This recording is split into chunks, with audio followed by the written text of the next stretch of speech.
So students, our next topic is your capacitance. Clear? Capacitance is a physical term which is denoted by capital C. It is denoted by capital C. The meaning of capacitance is what? Suppose I have a conductor like this and any uneven shape, it may be in proper shape. So this is a conductor. I am supplying charge to the conductor. इस conductor को क्या कर रहा हूँ मैं? Charge supply कर रहा हूँ. And how to supply the charge to the conductor? With the help of electrons. Either you can remove the electrons from conductor, it will get positive charge, or you can provide the electrons to conductor, it will get negative charge. So the charging of any conductor is only due to the motion of your what? Electrons. ये बात समझ में आ रही है? तो suppose मैं इसको क्या कर रहा हूँ? चार्ज प्रोवाइड कर रहा हूँ बाहर से. ये चार्ज होता जा रहा है, चार्ज होता जा रहा है, चार्ज होता जा रहा है. ये बात समझ में आ रही है? अब ऐसा नहीं कि अगर ये कोई कंडक्टर है तो ये अपने अंदर इनफाइनाइट चार्ज क्या कर सकता है? ये एक्सेप्ट कर सकता है. इसकी चार्ज को स्टोर करने की एक कैपेसिटी होगी कि भाई नहीं, ये 10 कूलम में चार्ज ही अपने अंदर क्या कर सकता है? स्टोर कर सकता है. उससे ज़्यादा चार्ज ही अपने अंदर स्टोर नहीं कर सकता. ये बात समझ में आ रही है? तो कंडक्टर की यही चार्ज स्टोरिंग जो कैपेसिटी होती है, क्लियर, कि भाई कितना चार्ज स्टोर कर सकता है. तो सपोज ये मैक्सिमम कितना कर सकता था आपका 10 कूलम, तो अपन इसको कितना चार्ज सप्लाई कर सकते हैं? केवल 10 कूलम सप्लाई कर सकते हैं. तो what is the charge storing capacity of this conductor is set to be its capacitance. Clear? तो theoretically capacitance is defined as the charge storing capacity of a conductor. Clear? कितना अपने अंदर charge क्या कर सकता है आपका? वो स्टोर कर सकता है. ये बात समझ में आ रही है? अब ये कहा जाता है कि सपोज अगर चार्ज दिया तो इस पर चार्ज कितना हो गया आपका? ये क्यू हो गया. जैसे इसका चार्ज दिया गया है, इसके अंदर चार्ज बढ़ता गया, ये कहा गया कि इस कंडक्टर का पोटेंशियल भी क्या होता गया? बढ़ता गया. पोटेंशियल का मतलब वोल्टेज. अब ध्यान समझना है यहाँ पर ही. सपोज हमारे पास एक वाटर टैंक, क्लियर, इस वाटर टैंक में वाटर को किसके इक्वल लेना है आपको? कि वाटर का मतलब क्या समझना है? वाटर का मतलब है चार्ज. ये बात समझ में आ रहा है? अभी इस वाटर टैंक और इस वाटर टैंक की जो कैपेसिटी कितनी आपकी है? 10 लीटर कैपेसिटी. ये बात समझ में आ रहा है? तो यहाँ पर क्या है? अभी चार्ज कितना है आपका? 0. अगर इस वाटर टैंक में अभी वाटर ही नहीं है, ये बात समझ में आ रहा है, तो क्या ये वाटर टैंक किसी दूसरे वाटर टैंक को पाइप के थ्रू वाटर सप्लाई कर सकता है? नहीं कर सकता, क्योंकि खुद इसके पास वाटर नहीं है. इसका मतलब क्या है कि एक टैंक का दूसरे टैंक को वाटर सप्लाई का पोटेंशियल अभी कितना है इसका? 0. मतलब चार्ज अगर 0 है तो पोटेंशियल भी कितना है इसका आपका? ये 0 है. क्यों? क्योंकि अभी इसके अंदर कोई भी पोटेंशियल नहीं है कि ये दूसरे टैंक को क्या प्रोवाइड कर सके? आपको वाटर प्रोवाइड कर सके.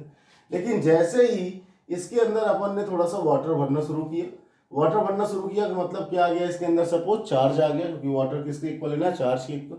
तो जैसे जैसे चार्ज बढ़ता जा रहा था, जितना ज़्यादा चार्ज होता जाएगा उतना ज़्यादा ये बगल वाले टैंक को वाटर क्या कर सकता है? सप्लाई कर सकता है. मतलब जितना चार्ज बढ़ता जा रहा है उतना ही इस टैंक के पास पोटेंशियल आता जा रहा है बगल वाले टैंक को चार्ज सप्लाई करने का. ये बात समझ में आ रही है? तो इसका मतलब चार्ज अगर बढ़ेगा तो पोटेंशियल भी क्या होता है? आपको बढ़ता है. और कितना मैक्सिमम वाटर जा सकता है? 10 लीटर. इसकी कैपेसिटी कितनी है? 10 लीटर. तो अगर इस टैंक को एक कंडक्टर बोल दें, कि सपोज ये एक टैंक एक कंडक्टर है, वाटर को चार्ज बोल दें, तो इसका मतलब क्या हुआ कि इस कंडक्टर के पास चार्ज को स्टोर करने की क्या हो गई? आपकी एक कैपेसिटी हो गई. And when ever any conductor will store the charge, it's potential क्या होता है आपका? ये राइजेस. इसका पोटेंशियल क्या होता जाता है आपका? ये बढ़ता जाता है. ये बात समझ में आ रही है? तो theoretically what is capacitance? So capacitance is defined as charge, that is your charge storing capacity of a conductor. But mathematically it can be calculated by the capacitance is defined as that is your charge given to conductor, charge given to conductor divide by क्या होता है आपका? ये divide by potential raised by conductor. ये बात समझ में आ रही है?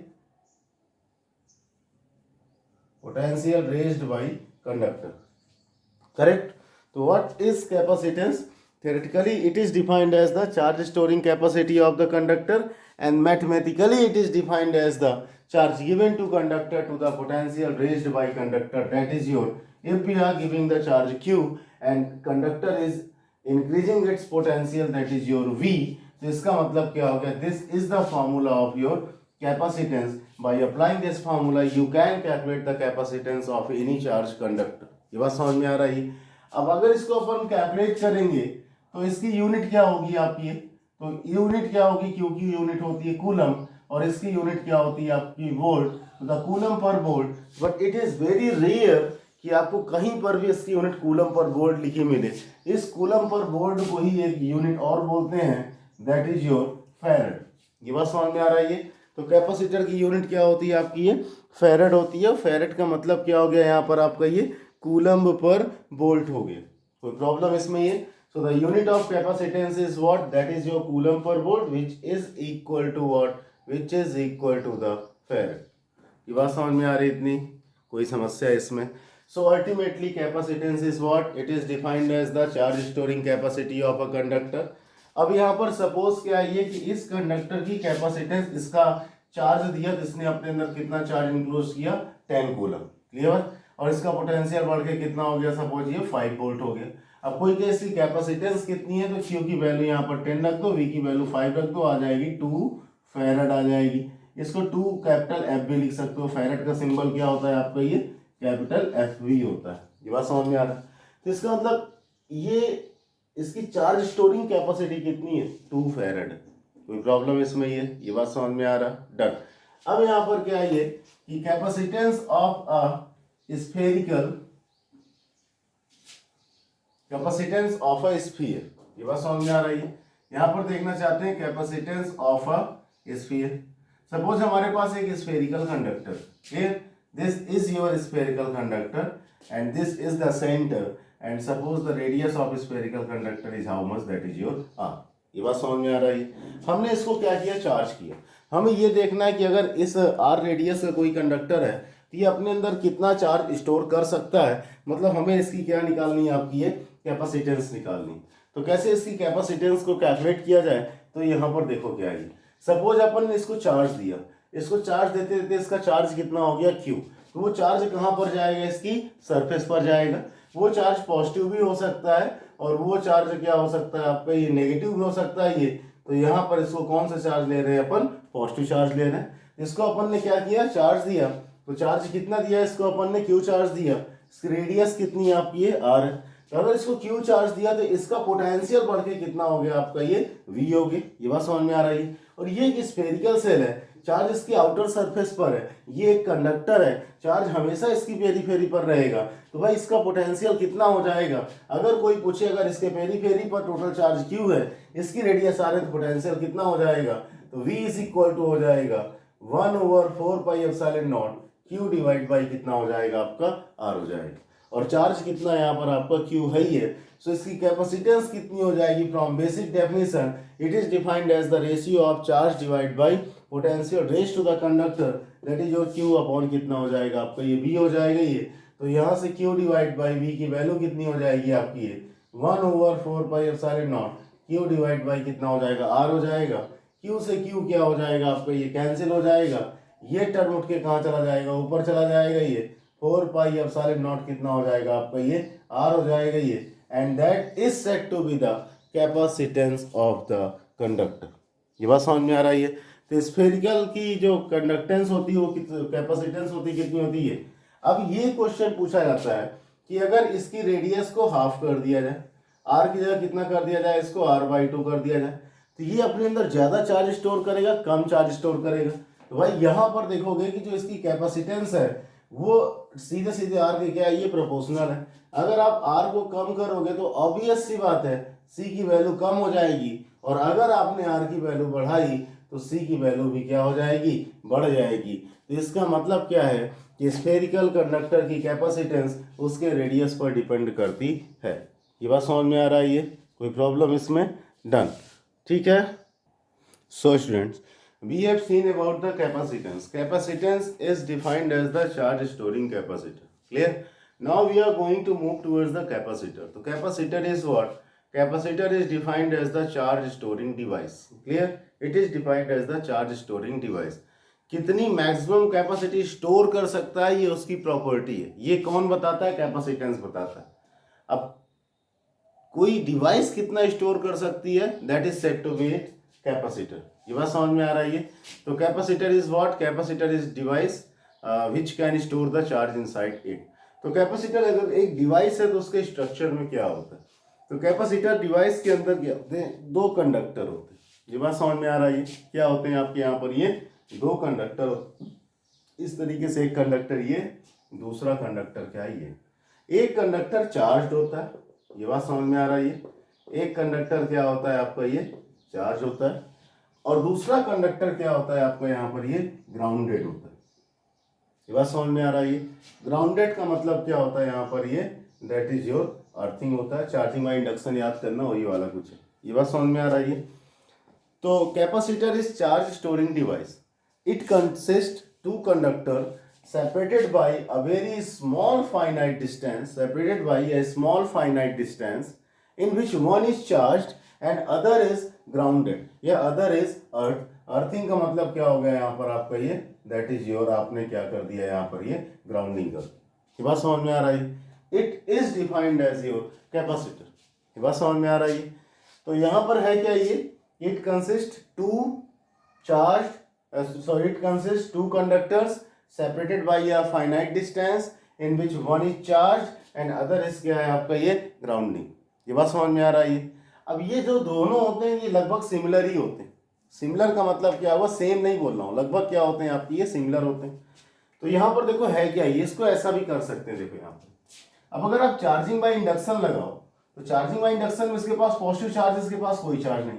ये पॉजिटिव चार्ज इसके नेगेटिव इधर क्या करेगा? अट्रैक्ट करेगा। जैसे ये नेगेटिव इधर अट्रैक्ट करेगा तो और पॉजिटिव क्या करेगा? रिपेल करेगा। तो पॉजिटिव को क्या किया? रिपेल किया। ठीक है। तो ग्राउंड क्या करेगा? इन पॉजिटिव को न्यूट्रलाइज कर देगा। ग्राउंड इन पॉजिटिव को क्या कर देगा? न्यूट्रलाइज कर देगा। तो पूरे में कौन यहाँ पर डिस्ट्रीब्यूट हो जाएगा आपका? ये that is your negative charge पूरे में क्या हो जाएगा आपका? ये डिस्ट्रीब्यूट हो जाएगा। ये बात समझ में आ रहा है? ये कोई प्रॉब्लम इसमें? ये done. So this is your capacitor. अब यहाँ पर ध्यान से देखना, ये सपोज मेरे पास एक प्लेट है इस तरीके से, ये एक कंडक्टर है, दैट इज द प्लेट जो किया अपन ने। तो यहाँ पर सपोज कि आपकी मेरे पास एक प्लेट है इस तरीके से, ये क्लियर, और एक दूसरी प्लेट भी है मेरे पास कुछ आपकी इस तरीके से ही। ठीक। अब क्या है, मैं कह रहा हूँ कि एक प्लेट को मैंने चार्ज कर दिया और दूसरे को मैंने किससे लगा दिया? ग्राउंड से लगा दिया। ये बात समझ में आ रहा है? तो क्या ये भी एक कंडक्टर कैपेसिटर है? ऑफ कोर्स ये भी एक कैपेसिटर है। तो इस कैपेसिटर में दोनों प्लेट्स कैसी हैं? दोनों प्लेट्स हैं और दोनों दूसरे के पैरेलल रखी हुई हैं। तो इस तरीके के कैपेसिटर को क्या बोलते हैं अपन? ये that is your parallel plate capacitor. क्या बोलते हैं इसको? ये पैरेलल प्लेट कैपेसिटर बोलते हैं। ये बात समझ में आ रहा है? अब यहाँ पर क्या हो सकता है? अगर चार्जिंग बाय इंडक्शन लगाओ तो ये प्लस है, इसके नेगेटिव को अट्रैक्ट करेगा, पॉजिटिव वाले को रिपेल करेगा, पॉजिटिव को ग्राउंड ले लेगा, पूरे में कौन फैल जाएगा आपका? यहाँ पर ये नेगेटिव फैल जाएगा। ये बात समझ में आ रहा है? अभी तो यहाँ अर्थिंग दिखा रहे हैं, लेकिन इसके बाद जो भी कैपेसिटर बनाएंगे उसमें अर्थिंग को गैप करके यहाँ पर प्लस और यहाँ पर क्या लगा देंगे अपन? माइनस लगा देंगे। ये बात समझ में आ रहा है? अब यहाँ पर देखो क्या है आपका? ये एक स्फीयर है। ये बात समझ में आ रहा है? ये भी एक स्फीयर है। ये एक स्फेरिकल कंडक्टर है, ये एक स्फेरिकल कंडक्टर। इसकी रेडियस कितनी आपकी है? दैट इज योर ए है। इसकी रेडियस कितनी है आपकी? दैट इज योर बी है। तो यहाँ पर इस पर कौन सा चार्ज दिया गया आपको? ये इसको पॉजिटिव चार्ज दिया गया आपका। ये बात समझ में आ रहा है? आउटर वाले को क्या कर दिया गया आपको? यहाँ पर ये ग्राउंडिंग कर दिया गया। तो यहाँ पर there are two similar conductor in which one is charged and other is grounded and the distance between both of them is your finite. It is again a type of your capacitor.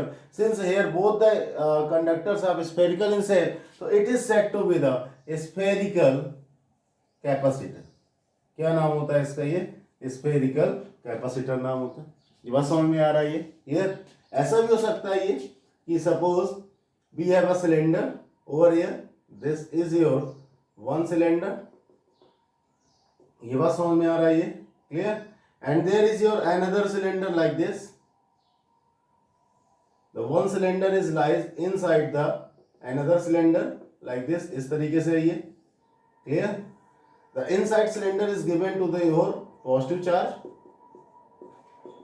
And the outsider is attached to the what? Ground. So it is what? There are two conductors separated by a finite distance in which one is charged and other is grounded, that is again a type of capacitor. Hence the conductors used over here is your cylindrical, so the name of this capacitor will become what? That is your cylindrical capacitor. ये बात समझ में आ रहा है? कोई problem इसमें है? तो इसमें बहुत डिटेल से चलना है, क्यों ऐसा ही बनाया गया आपका, ये आपके मेन सिलेबस में ये वाला है, ये बात समझ में आ रहा है ये, लेकिन एनसीईआरटी के एक्सरसाइज में इसका डेरिवेशन है और आईआईटी जेईई और नीट पूछते हैं इसको, ये बात समझ में आ रही है। तो पढ़ना अपन को तीनों सही है, बस फोकस इसको करना है, कंसेप्ट इसके सीखने हैं, उसके बाद इनको अपन करते जाएंगे तो यहाँ पर ये देखते जाएंगे।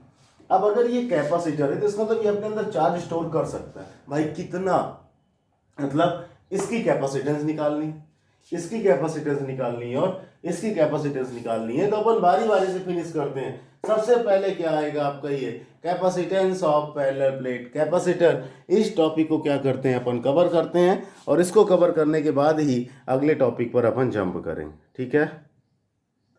सो dear students, capacitance of parallel plate capacitor. Here we have two parallel plates in which one is charged and other is grounding. अगर आप ग्राउंडिंग हटाओगे तो चार्जिंग बाय इंडक्शन से इसके ऊपर कौन सा चार्ज आ जाएगा, नेगेटिव चार्ज आ जाएगा।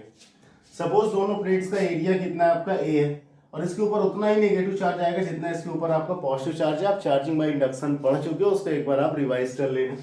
यहाँ पर इस पर कितना चार्ज दिया, प्लस क्यू। इस पर शुरुआत में कितना चार्ज था, कोई चार्ज नहीं था। ये बात समझ में आ रहा है, डन। लेकिन धीरे धीरे चार्जिंग बाय इंडक्शन से इस पर भी क्या आ गया आपका, ये चार्ज आ गया, क्लियर। तो सपोज इस पर अगर सिग्मा है तो इस पर कितना चार्ज आया, minus sigma. That is plus Q, तो इस पर कितना आ गया, माइनस क्यू। दोनों के सरफेस एरिया कितने ए, दोनों के बीच की डिस्टेंस कितनी है डी। क्योंकि दोनों सरफेसेस पर शुरुआत में चार्ज क्या थे, डिफरेंट डिफरेंट पे। इस पर चार्ज था, इस पर चार्ज नहीं था। इसका पोटेंशियल तो हो गया जीरो, इसका पोटेंशियल सपोज कितना था आपका वी नॉट। तो दोनों के बीच का जो पोटेंशियल डिफरेंस है वो कितना आ गया आपका, ये वी नॉट आ गया। तो V naught is the potential difference between the plates, clear. So यहाँ पर क्या है, ये सब कुछ दिया है आपको। ये अभी प्लेट्स के बीच में कौन सा मीडियम है आपका, ये एयर मीडियम है।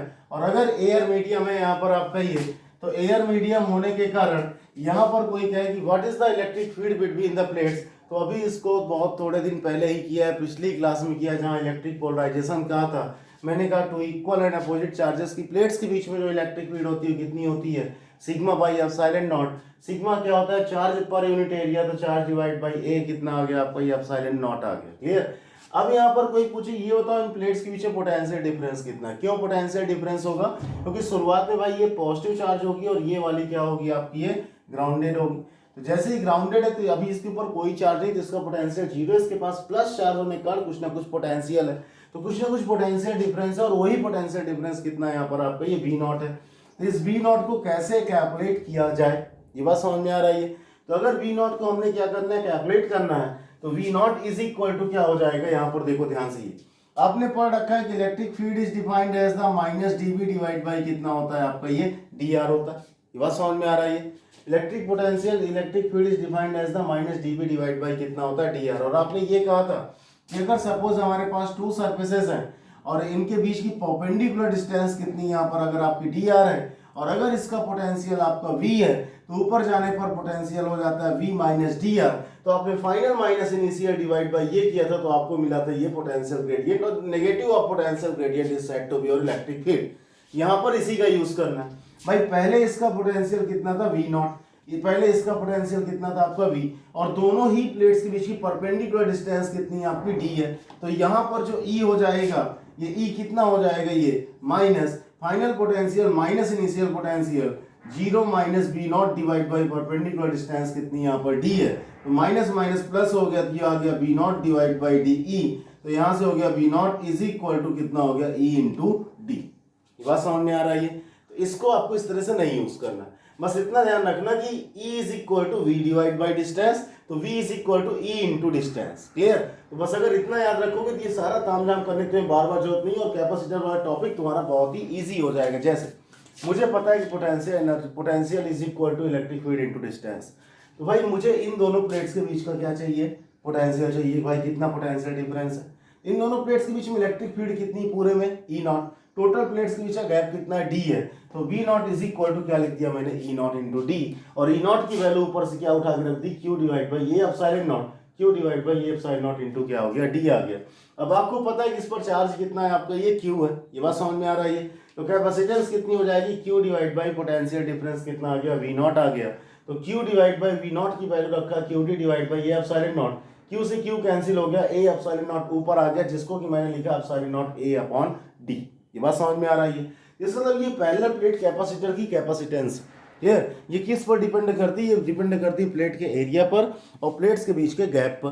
तो ये जो कैपेसिटेंस आपकी आ रही है बच्चा यहाँ पर, ये जो कैपेसिटेंस है किस पर डिपेंड कर रही है, प्लेट के एरिया पर और प्लेट्स के बीच बिटवीन किस पर आपका ये गैप पर आपकी ये डिपेंड कर रही है, that is your capacitance, clear. लेकिन ये जो कैपेसिटेंस है ये अभी किस मीडियम में है आपकी, ये एयर मीडियम।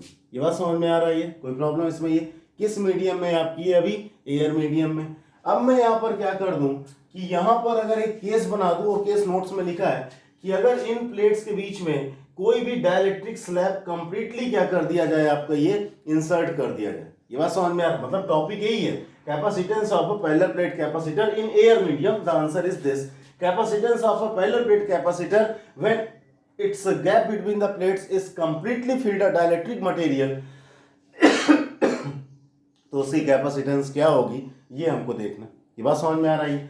तो अभी हम क्या करते हैं, इसको यहाँ से इस तरह से मिटा देते हैं। अब हमें क्या करना है, इसके बीच में कोई डाइलेक्ट्रिक स्लैब कंप्लीटली क्या करना है आपको, यहाँ पर ये इंसर्ट करना है। तो हमने यहाँ पर क्या किया, ये कोई एक डाइलेक्ट्रिक स्लैब लिया और इस डाइलेक्ट्रिक स्लैब को कंप्लीटली क्या कर दिया, यहाँ पर इंसर्ट कर दिया, जिसका डाइलेक्ट्रिक कांस्टेंट कितना है, के है। कुछ चीजें अभी भी बिल्कुल सेम टू सेम थी, और वो चीजें क्या थी आपकी, ये एरिया अभी भी ए है, प्लेट्स का गैप अभी भी डी है, चार्जेस अभी भी बिल्कुल सेम टू सेम है। बस चेंज क्या होगा, हमें पता है कि मैंने पिछले टर्म में बताया था कि जब भी मीडियम में चेंज करते हैं, ये बात समझ में आ रही है, एयर से कोई दूसरा डाइलेक्ट्रिक मीडियम लाते हैं तो चाहे इलेक्ट्रिक फील्ड हो के टाइम्स कम हो जाता है, पोटेंशियल के टाइम्स कम हो जाता है आपका, ये सब कुछ के टाइम्स क्या हो जाते हैं आपके, कम हो जाते हैं। इसका मतलब यहाँ इसके लाने से पोटेंशियल चेंज होगा, पोटेंशियल चेंज होगा तो पोटेंशियल डिफरेंस को मैंने क्या बोल दिया, यहाँ पर वी बोल दिया, और वी नॉट की जगह मैंने क्या लिखा, वी नॉट जो है यहाँ पर एयर मीडियम के लिए अप्लाई करेंगे, जो पिछले डेरिवेशन में यूज किया अपन ने, ठीक है।